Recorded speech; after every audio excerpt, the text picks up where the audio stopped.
I actually got with V-True back when they were speed for lifts, and we were integrating them in, using them very simply, and then we ended up going with them at Southeastern when we transferred it to, or when they changed to V-True. We ended up using them, used them a lot and used them really well.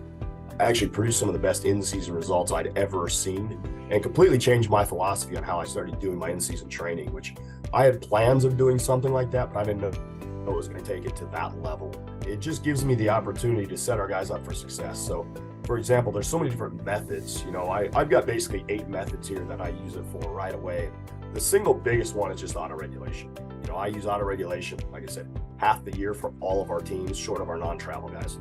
My non-travel guys, we're grinding out reps, but we still actually track all their numbers. I'm not worried about auto-regulating so much, but what I am worried about is looking at their force velocity profile, so we can look at our guys and start to understand and find those common points where, man, at 60%, you suck at moving weight, like, or 50%. So we can actually train these guys, number one, to understand it. You need to move fast all the time. I don't care if it's 30% or 80%. Like, you need to move it fast. And I auto-regulate everything by speeds. You know, it's always, hey, we're going to have a 0.6, we're going to have a 0.8 week, we're going to have a 0.5.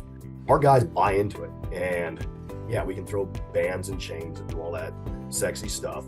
But at the end of the day, if we can regulate those speeds, we know exactly what we're training. So, hey, you know what? It's going to be acceleration day. Like, we're going to have a power day, or whatever you want to say. We're going to get up to a point where we're going to be around 90, 95%, but we're not going to have to get you to a point where we fail you. Like, we know exactly where we're safe, and we know when we're kind of getting to that risk point, and we can get you close to the edge. We can toe the edge, but not step over that line.